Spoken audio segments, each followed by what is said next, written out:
Ça sert à quoi une fédération? C'est une structure associative qui fédère en son sein des associations locales réparties sur le territoire de la Haute-Vienne. Elles sont aujourd'hui 51 et la fédération apporte son soutien dans les actions de ces associations.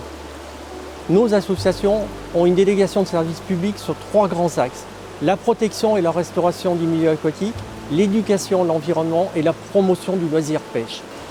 La fédération est constituée d'un groupe d'administrateurs qui dirige et administre la fédération, un groupe de salariés sous la responsabilité d'un directeur à qui ce conseil d'administration donne des directives extrêmement strictes et auxquelles il doit rendre des comptes. C'est grave d'être passionné? Ah, c'est une bonne maladie, oui. C'est une année de montée en puissance. La pêche, c'est tout ce qu'il y a derrière. D'abord, la pêche, c'est l'eau. On est réellement sur un bien commun. N'en déplaise à certains qui pensent que ce n'est pas un bien commun. C'est réellement un bien commun. Et c'est le sujet central des fédérations de pêche et de protection des milieux aquatiques et de tout ce qui anime tous ces bénévoles à travers toute la France et notamment sur notre territoire. Si tu veux, je sors un bateau puis on va au milieu de l'eau si tu as envie. Mais plus bas avec l'île de Chaillac, qui est un secteur absolument sauvage, et plus haut en remontant vers Saint-Brice-Saint-Victorien, tu as des paysages, tu n'as plus de ville, tu n'as rien. Tu es au milieu des cailloux, de l'eau,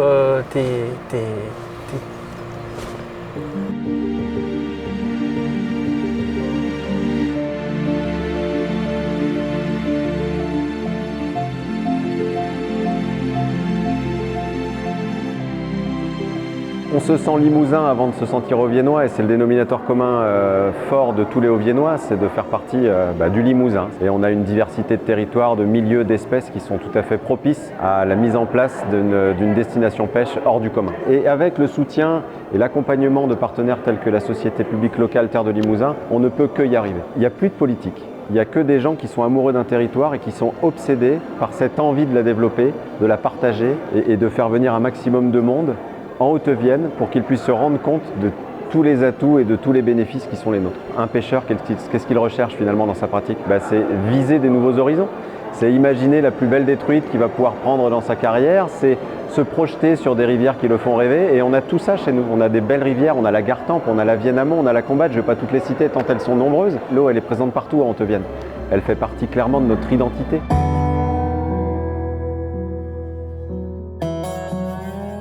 C'est un plan d'eau qui appartient à la Fédération de pêche. C'est dédié aux enfants pour qu'ils aient un site vraiment pour eux. On a mis ça en place là, depuis cette année et ça permet de débuter la pêche dans des conditions plutôt faciles et de pouvoir faire ses armes comme ça sur ce type de plan d'eau, c'est plutôt génial. Je fais ce stage parce que ça me fait découvrir. J'ai commencé la pêche cet été. Parce que j'aime bien pêcher et qu'ici on pêche, vu que ma mère et mon père, la pêche c'est off temps zéro. Et ce que je veux dire, c'est que moi j'aime la pêche parce que j'aime bien ce contact déjà avec la nature et puis j'aime bien avoir des cannes dans les mains. Enfin, voilà. Ceux qui disent aussi, il y en a qui disent c'est pour les pépés, la pêche, c'est un truc de vieux, la preuve. Ça reste toujours du plaisir de partager avec des copains, de pêcher des beaux poissons et puis d'être avec des bons profs qui nous apprennent plus de choses que ce qu'on en sait. Et puis à la pêche, on en apprend tous les jours. Donc, voilà. Il faut savoir faire pour y aller tout seul. C'est pour ça qu'on va à des stages pour apprendre mieux. Une petite parenthèse, donc toi tu fais un sandwich au carambar, c'est ça en fait? Le but c'est de partager des expériences qui sont enrichissantes et de communiquer. C'est un échange qui va se passer entre une personne qui ne connaît pas forcément le milieu naturel et une personne qui a passé du temps au bord de l'eau. Et cette passion-là, je l'ai depuis tout petit, mais quelque part elle m'a été aussi transmise. Donc c'est une transmission qui se perpétue. Oh regardez, il y a un truc super, la libellule qui s'est posée sur le fil. Aujourd'hui, par le biais de la pêche, on va développer des activités telles qu'on les a au niveau des stages de pêche. Mais le but ultime, c'est de sensibiliser des enfants à l'éco-citoyenneté, à son environnement, à la gestion de l'eau, à plein d'éléments qui vont faire que demain, ces enfants sont nos porteurs de projets aussi dans les années futures. Là, je crois qu'il y a une carpe au bout là-bas. J'y vais. Oh la vache! Non, non, non!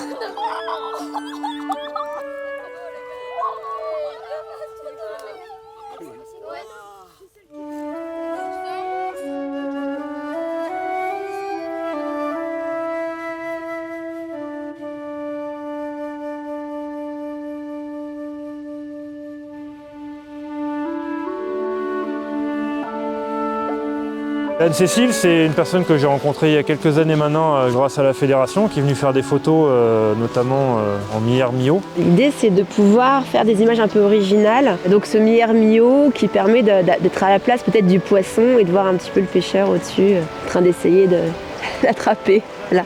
Ça permet d'illustrer un petit peu notre passion aussi et de montrer que la pêche, c'est pas que attraper des poissons, leur mettre un hameçon dans la bouche et puis les manger. Ça permet aussi de faire des jolis clichés d'espèces que parfois peu de gens connaissent. C'est créer un pont entre le monde scientifique et le grand public à travers l'image, donc des photos, des vidéos, des films, pour intéresser, pour attiser la curiosité aussi des gens et puis essayer de sensibiliser pour préserver ces milieux. Alors moi je ne pêche pas. Ce qui me plaît dans la pêche en fait c'est la recherche de connaissances du milieu et les fédérations de pêche qui mènent des actions de restauration, de veille sur les milieux aquatiques. Voilà, c'est vraiment des sentinelles des rivières et ce qui me plaît dans la pêche c'est plus cet aspect gardien des rivières. Voilà. Et j'essaye au travers de mes images de mettre ça en évidence auprès du grand public notamment.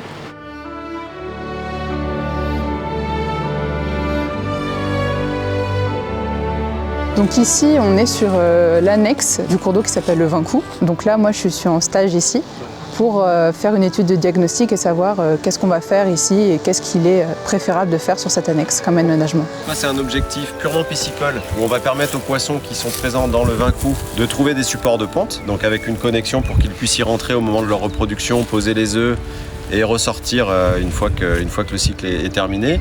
Soit c'est une vision purement pédagogique où on va essayer de transformer cet espace en mare pédagogique dans un souci éducationnel. Au début, la Fédé de pêche, j'avais l'impression que c'était juste une association où on adhérait pour avoir son permis de pêche, tout ça. Mais l'aspect protection des milieux aquatiques, c'est quelque chose qu'on n'avait pas du tout en tête. Le rôle de nos structures, c'est de transmettre. On transmet une passion, on transmet des pratiques. On a un rôle en fait de transition entre les nouvelles générations et les anciennes générations. Alors aujourd'hui, donc, on est sur les bords de Vienne à Limoges pour l'atelier pêche nature de Limoges. Donc il y a 12 jeunes qui sont inscrits pour cet atelier qui se déroule tous les mercredis après-midi de fin mai jusqu'à début juillet. Ça représente 6 mercredis après-midi où ils vont voir différentes techniques. Quand on leur était là-bas, si tu avais une touche, tu aurais eu très peu d'amplitude pour lever ta canne. On nous donne des conseils pour apprendre à mieux pêcher. Par exemple, tu ramènes un petit peu pendant le courant. Ça dépend de tes leurres, mais des fois, il faut que tu le fasses bouger un peu pour que ça soit plus vrai. Voilà. C'est nickel. Ils ont une capacité à retenir les gestes. Il y a la partie technique, mais il y a la partie aussi connaissance des milieux, du comportement des poissons qu'on leur apprend. On va leur inculquer un petit peu tout ce qui est lecture de l'eau. L'observation à la pêche, c'est une grosse part de la réussite dans sa partie de pêche. Après, le plus important, c'est d'adapter ses pêches. Là, on a une Vienne qui est un petit peu en train de monter, qui s'est un petit peu chargée dû aux dernières précipitations. Donc les pêches ne seront peut-être pas forcément les mêmes que celles qu'on fait quand la Vienne est basse et qu'elle est hyper claire, parce que l'activité des poissons est différente. Donc ça, c'est aussi des choses qu'on leur inculque pendant les ateliers pêche. Comment on dit quoi? On dit bonne pêche alors? Ah non, ça porte malheur, surtout pas. Faut pas dire bonne pêche. Jamais bonne pêche. Bon alors super mauvaise pêche. Merci.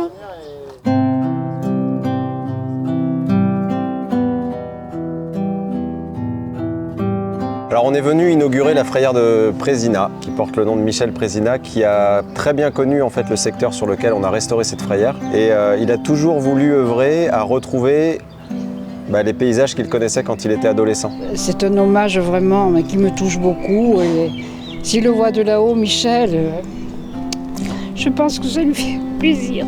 C'était un membre très actif et auquel on était tous très attachés. Et en fait, Michel a dessiné ce à quoi ressemblait, par l'intermédiaire de ses souvenirs, la frayère. C'est grâce à ses dessins et grâce à tout ce qu'il a amené comme connaissance qu'on a pu remettre en l'état et s'inspirer de ce qu'avaient connu les anciens pour rendre fonctionnel de cet endroit-là. Pendant des siècles, peut-être, il y avait de la reproduction de brochets et qui, au cours du siècle dernier, s'est rapidement dégradé de par l'activité humaine. Et petit à petit, cette espèce n'avait plus aucun endroit sur ce secteur pour pouvoir se reproduire. Et c'est pour ça qu'elle est aujourd'hui en voie quasiment de disparition. Et donc, préserver cette espèce qui est une superbe espèce d'eau douce, c'est aussi le rôle des politiques publiques. Et donc, c'est pour ça qu'on est là et que financièrement, on a accompagné ce projet. Lorsqu'il nous a proposé, par l'intermédiaire de l'association des Ponticaux, de restaurer cette frayère, on s'est dit qu'il y avait quelque chose d'extraordinaire à faire et à conduire. Et donc, la fédération a pris en charge la maîtrise d'œuvre de ce projet de réhabilitation pour retrouver les conditions qui prévalaient à l'époque de Michel Présina. Et c'est une des missions principales des APPMA qui sont fédérés au sein de la Fédération de pêche et de protection du milieu aquatique, c'est d'identifier les secteurs sur lesquels on peut aujourd'hui agir et mener des actions permettant d'inverser la tendance. On a restauré le milieu aquatique, ça fait partie de notre ADN. On a créé un endroit qui est très favorable comme support de sensibilisation aux nouvelles générations.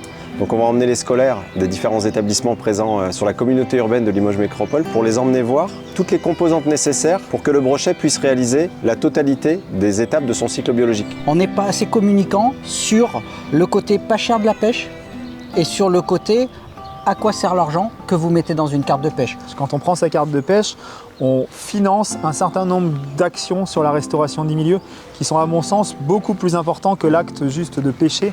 La préservation des milieux, c'est ce qui va en premier lieu et c'est ce qui aujourd'hui intéresse les pêcheurs et intéresse les jeunes générations comme les anciennes qui sont au bord de l'eau.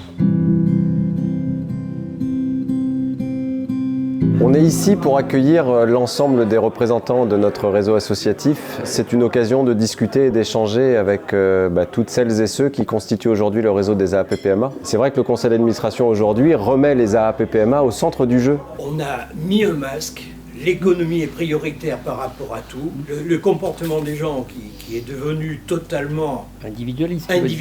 Je n'arrive pas à supporter ce qui se passe. Donc j'avais besoin de le dire, mais c'est fait. C'est pour ça qu'on a besoin d'une révolution. On était gestionnaires comme des bons pères de famille, c'est-à-dire qu'à un moment donné, on ne voulait pas prendre de risques. Certaines actions étaient prévues, on savait qu'on n'allait pas exploser le budget. Par contre, quand on avait des risques, on préférait peut-être de temps en temps attendre de voir quelle était la situation budgétaire en fin d'année, avant de se dire « je ferai l'action l'année prochaine ». Aujourd'hui, on est là pour aider une structure, pour aider les APPMA. Avoir thésaurisé des sous depuis 30 ans, avoir des sous sur son compte, ça ne sert à rien. Ce qu'il faut, c'est que les sous des pêcheurs soient réutilisés pour les pêcheurs. Investir, c'est faire des paris sur l'avenir.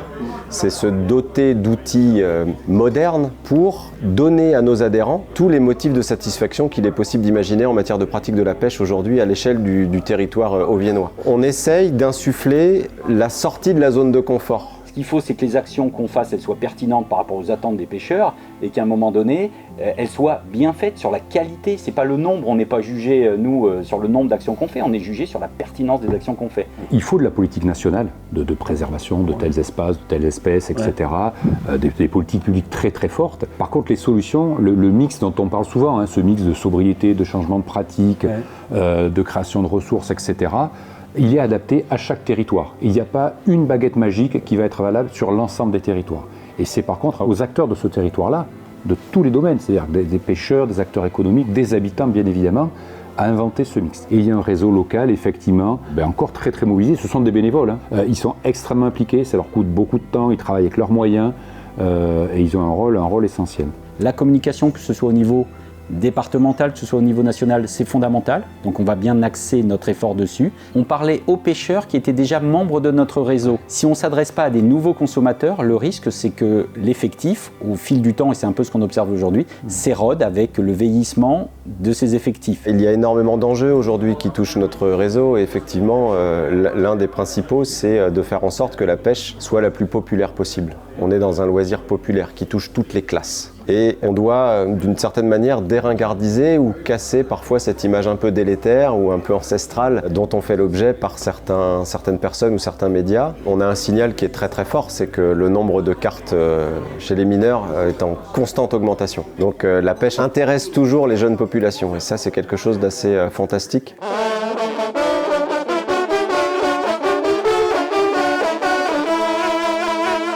Cet événement, c'est mobilisation des acteurs de la nature, de la pêche et de la chasse pour accompagner les enfants atteints de cancer, donner un côté festif à la chose pour des gamins qui malheureusement vivent des moments difficiles. Les deux conseils d'administration des fédérations respectives ont considéré qu'il était intéressant de s'unir pour pouvoir provoquer et organiser cet événement. Bonjour à toutes et à tous. Les pêcheurs sont ravis d'être présents aujourd'hui, de s'associer à cette manifestation.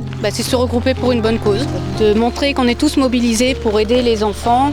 C'est bien, ça fait chaud au cœur. Ça veut dire qu'il y a encore de l'humanité dans la ville de Limoges et autour. Il y a des cœurs qui sont là pour penser à ces enfants. Alors oui, on a des partenariats ensemble et puis un des plus beaux partenariats, je pense que c'est le site d'Usura sur lequel on va développer ensemble des animations nature pour justement faire découvrir la chasse, la pêche et la biodiversité. Usura, je pense que c'est le plus beau projet commun qu'on peut avoir.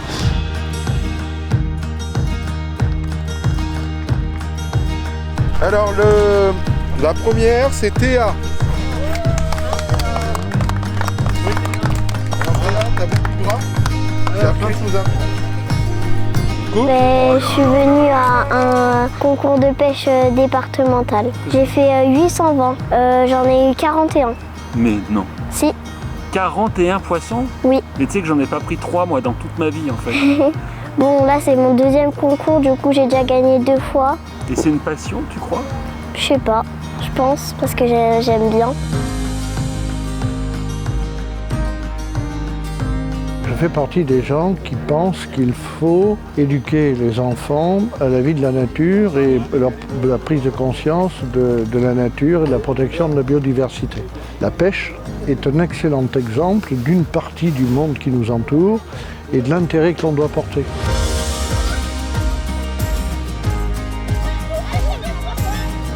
Aujourd'hui, on est sur le lac de Saint-Pardoux pour la journée du développement durable qui est organisée à l'initiative du département de la Haute-Vienne et par la Maison du Lac. Ce lac, c'est un des lacs emblématiques de notre territoire et on est ravis d'être là et de participer à cet événement. Alors aujourd'hui, on propose plusieurs activités, donc forcément la présentation de nos activités, des activités de la structure associative. On propose aussi un simulateur de pêche pour que les enfants puissent découvrir par le biais de ce simulateur ce que c'est que l'activité pêche et des animations sur notre bateau, le bateau de la Fédération, sur lesquels on propose des initiations à la pêche et un petit tour du lac pour découvrir un petit peu l'environnement qui est autour de nous. Alors ce bateau, c'est un super outil de travail pour tout ce qui va être animation pêche, notamment pêche des carnassiers, pêche du silure, pour faire plaisir aux jeunes et voilà, leur montrer qu'on peut attraper des poissons avec des techniques différentes de celles qu'on peut utiliser lorsqu'on pêche du bord par exemple. Et donc on voulait quelque chose qui soit moderne, qui tape à l'œil, qu'on n'oublie pas. Et on voulait qu'on puisse reconnaître la fédération dès lors que nos yeux se posent sur ce covering. Quand on est sur la route pour se rendre sur les lieux de pêche, les gens qui voient passer le véhicule de la Fédé avec le bateau derrière, et on se dit tout de suite la fédération c'est quelque chose de sérieux, c'est professionnel, ça donne envie. Ça donne cette image-là très moderne de la fédération de pêche et de la pêche en règle générale. On a beaucoup de chance en Haute-Vienne d'avoir des lacs de barrage et des cours d'eau qui peuvent être navigués. C'est hyper chouette parce qu'on voit qu'il y a de plus en plus de demandes.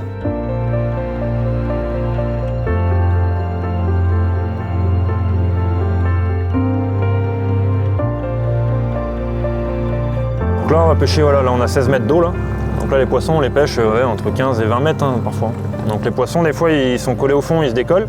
Et après moi donc le but ça va être de faire monter les poissons avec le clonk. Je vais taper à la surface de l'eau pour faire un bruit un peu particulier. Et le but c'est de voir après les poissons monter sur le sondeur, sur les leurres et d'essayer de les faire quoi. Alors c'est un bruit en fait, c'est un bruit particulier, on sait pas réellement, il n'y a pas vraiment d'explication, mais ça fait monter les poissons. Alors des fois ça fait même monter d'autres poissons.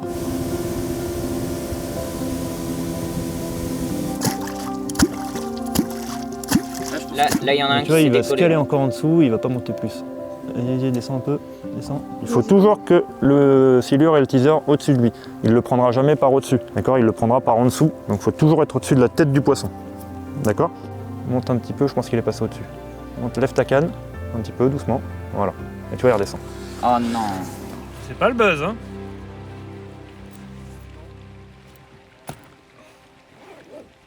Ça va venir. Il va y avoir un pic d'activité. Arrête la pêche.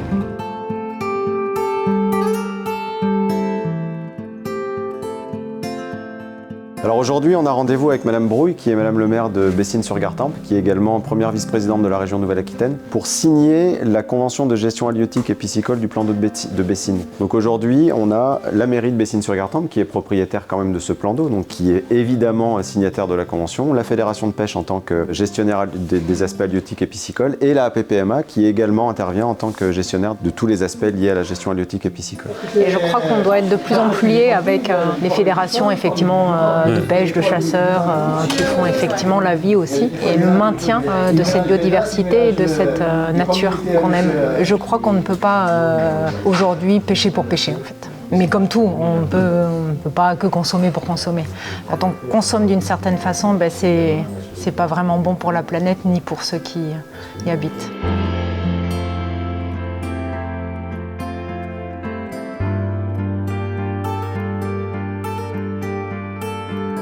Aujourd'hui, la fédération, par le biais de son directeur Pierre Pommeret, faisait une intervention auprès d'un de ses partenaires, qui est le cabinet d'assurance Bost. Qui a organisé aujourd'hui pour l'ensemble de ses partenaires une soirée sur le thème du réchauffement climatique et de toutes les adaptations nécessaires pour essayer de transformer les enjeux qui se posent à nous aujourd'hui. Parce qu'au-delà de nos interventions communes, qui sont celles qu'on fait tous les jours, on a aussi une vocation à éduquer l'ensemble du public autour des ressources en eau. La Fédération pour la pêche et la protection des milieux aquatiques, c'est une structure de droit privé qui est chargée de missions de service public. Nous avons un service technique qui est composé d'ingénieurs hydrobiologistes. Et un petit peu à l'instar des assurances, on va essayer de caractériser l'incidence qui nous touche. La fédération peut être au moins une source de réflexion sur ces enjeux climatiques autour de l'eau. Ce que l'on observe au quotidien sur nos milieux aquatiques, c'est que ça va très vite, c'est que les évolutions vont très vite. On finit l'année avec un déficit de 350 mm d'eau. Tous les puits, en fait tous les piézomètres de la Haute-Vienne sont en décharge depuis 1 mois et demi. Les animaux ont eu chaud, les poissons ont eu chaud, il y a de moins en moins d'oxygène dès lors qu'il y a des températures fortes dans l'eau et on a des mortalités conséquentes. Et donc on a des modifications des aires de répartition qui sont absolument incroyables sous nos yeux. Ça va à une vitesse folle. C'est compliqué, mais maintenant comment on se réinvente, comment on va de l'avant, comment on construit, comment on phosphore ensemble pour pouvoir continuer de façon correcte et respectueuse pour la planète, pour les générations futures, avec une économie et un mode de consommation vertueux. Après, il ne faut pas non plus qu'on politise l'eau. Voilà, il faut que ça reste une ressource qui est le bien commun et qui est le bien de tous, qu'on n'en fasse pas un enjeu électoral. Finalement, tout le monde s'est retrouvé autour du même enjeu, qui est la planète.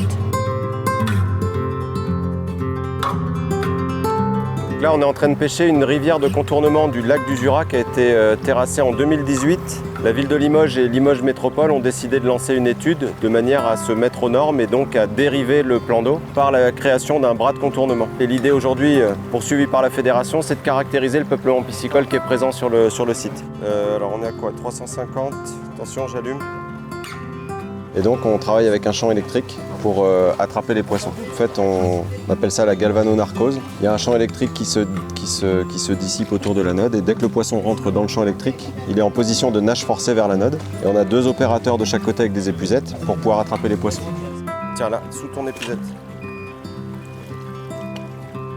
C'est important, comme ça après on peut estimer l'effectif des populations de poissons présentes, mais également la biomasse. Et en fonction, on pourra estimer si le cours d'eau est en bonne santé ou pas. Après, plus on effectue des inventaires piscicoles régulièrement sur une même station, et plus ça va nous permettre d'apprécier l'évolution du peuplement piscicole.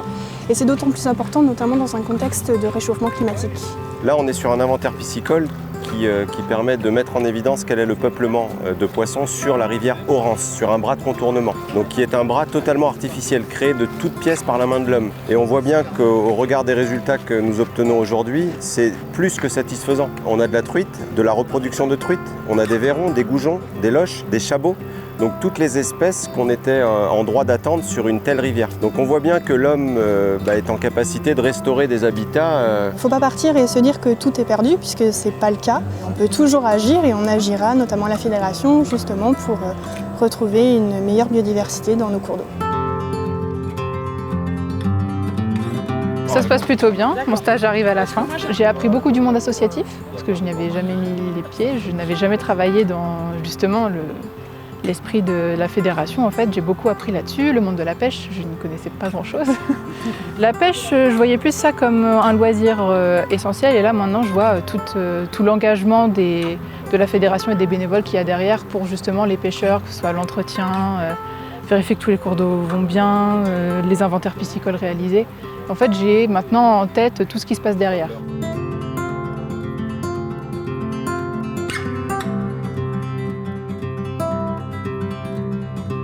La fédération répond à une invitation de la directrice du centre technique de l'eau, Sandrine Parotin, de nous associer à une journée technique visant à caractériser la présence des micropolluants et leur traitement. C'est l'occasion pour notre fédération de découvrir comment on peut améliorer l'épuration de l'eau par les stations d'épuration notamment traditionnelles et d'être en capacité de contextualiser davantage la notion de qualité d'eau. On voit toute la complémentarité des structures compétentes en matière de gestion quantitative et qualitative de l'eau aujourd'hui. Ce qui est formidable dans notre structure, c'est de corréler les exigences écologiques de nos espèces repères, dont on se sert comme espèces bio-indicatrices, avec la qualité des milieux. Et là où une population d'espèces repères se développe correctement et là où une espèce repère réalise l'ensemble des étapes de son cycle biologique, eh bien, on peut sortir tout un tas d'éléments concernant la fonctionnalité du milieu récepteur. Et c'est vrai qu'aujourd'hui, il y a quelque chose qui est assez anxiogène, c'est la rapidité avec laquelle les pressions sur les milieux aquatiques s'observent.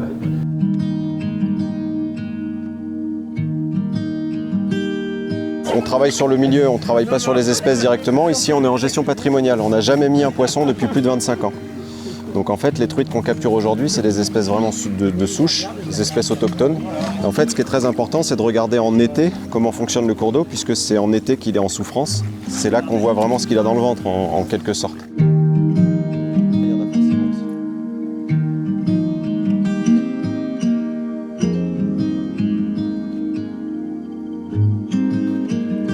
Un grand merci sincère à vous tous, puisque sans votre présence, ce genre de pêche d'inventaire ne sont pas possibles. Fédérer, c'est susciter de la motivation auprès des gens, et la motivation, elle est toujours corrélée à une source de plaisir. Alors ici, il n'y a que des passionnés, sinon on ne ferait pas ce travail-là. Et quand on est en contact comme ça des espèces, c'est évidemment hyper intéressant et ça fédère. On voit bien aujourd'hui le nombre de bénévoles qui sont présents, c'est très appréciable. La pêche est loin d'être morte.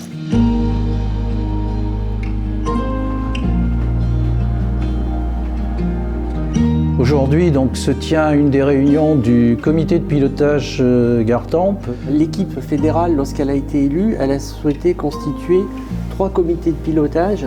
La Vienne en première catégorie, c'est-à-dire les APPMA en première catégorie. Un second comité de pilotage sur les APPMA qui sont sur la Vienne en seconde catégorie. Et donc un troisième qui concerne les APPMA qui sont sur le parcours de la Gartempe. Ça permet aussi de créer un rapport de force pour mieux se faire entendre par tous les acteurs qui agissent sur les rivières et en particulier les syndicats de rivières, mais ça peut être aussi de mieux se faire entendre par les aménageurs, que ce soit des communes ou la communauté de communes. Mais c'est pas parce qu'on va se regrouper que ça va arriver sur un absorbement de tel ou tel APPMA. Non, j'espère bien que les, entre guillemets, petites APPMA vont continuer d'exister et de vivre parce qu'elles ont leurs pêcheurs attitrés. Comment peut-on continuer à gérer une APPMA à bout de bras avec une petite équipe de bénévoles? Comment mieux responsabiliser et impliquer les adhérents de nos APPMA à la gestion de leur territoire de pêche? Comment rendre plus attractives nos APPMA pour justement trouver des successeurs?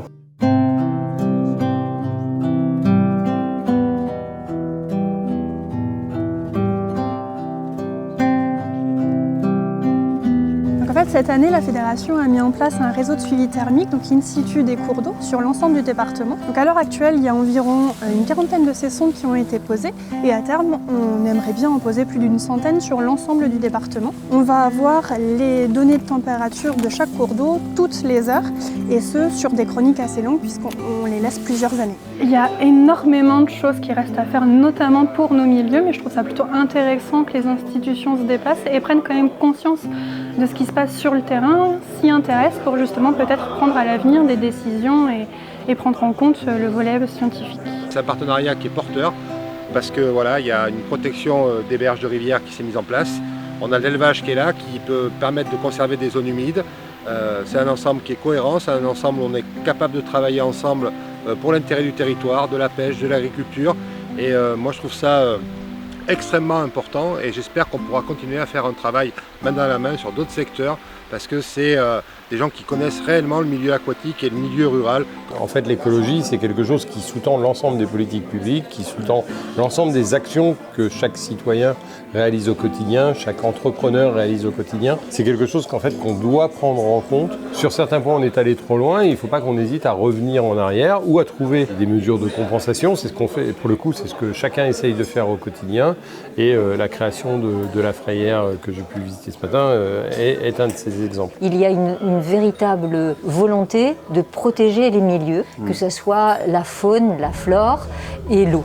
Voilà, puisque nous, on est un territoire aussi d'eau. Et le président et le directeur de la Fédération de pêche nous ont apporté ces éléments-là pour que, en fait, en termes de tourisme, la pêche, en fait, soit un élément attractif important. Alors la Fédération de la Haute-Vienne pour la pêche et la protection du milieu aquatique est une vieille dame. Elle est âgée de 94 ans puisque les premiers statuts ont été déposés en préfecture de la Haute-Vienne en 1929. Et on vérifie un petit peu ce qui est connu au niveau national. La Fédération nationale de la pêche en France est la deuxième fédération après le football en nombre de pratiquants, avec des retombées économiques chiffrées à 2,1 milliards d'euros. Et donc au niveau d'un territoire rural comme le nôtre, il est assez intéressant de voir que l'on arrive en tête en nombre de pratiquants. Comme vous pouvez le voir, la pêche associative représente un poids socio-économique de 15 millions d'euros à l'échelle du territoire. Donc la pêche et la randonnée sont deux éléments majeurs de notre attractivité territoriale en termes du tourisme. Je pense qu'on a pris conscience localement, collectivement, de la nécessité de promouvoir le tourisme halieutique dans le département et plus largement dans la région Limousin. On a des cours d'eau de première catégorie exceptionnels, on a eu des très très belles organisations de championnats ici et on a des parcours qui permettent demain matin d'accueillir des compétitions de haut niveau, que ce soit sur des carpistes ou des pêcheurs au coup ou même en ce qui concerne la pêche à la truite. En fait, le poids économique, c'est à la fois la venue des touristes sur notre territoire, donc l'hébergement, la restauration, mais aussi, quand on est passionné, l'achat de canne à pêche, d'appât, de tout ce qui tourne autour. Et ce qui est très positif, c'est que c'est à la fois un développement économique, mais c'est au-delà de ça, c'est un partage de passion.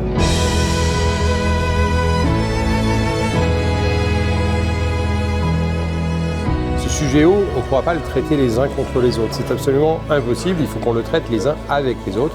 Il faut que nous travaillions ensemble. Et il faudrait que tout le monde fasse de même, y compris les politiques, et a fortiori les politiques qui ont le pouvoir décisionnel et qui gèrent les budgets et donc qui peuvent mettre les moyens qu'il faut dans ce sens-là. J'ai l'impression, j'ai la faiblesse de penser qu'il y a une conscientisation de plus en plus prégnante de la part de l'opinion publique. Chacun doit contribuer, chacun doit prendre conscience pour qu'il y ait une prise de conscience générale. Et c'est par ces étapes-là, qui sont des étapes clés, qu'on arrivera à faire quelque chose de sympa pour les prochaines années, pour les prochaines générations surtout. Le rôle de la fédération, pour toi, c'est un truc qui t'intéresserait à long terme? De t'engager dans une APPMA et tout ça? Ouais, c'est ce que je ferais. C'est-à-dire? Je ferais ça comme métier, quoi. Comme Julien.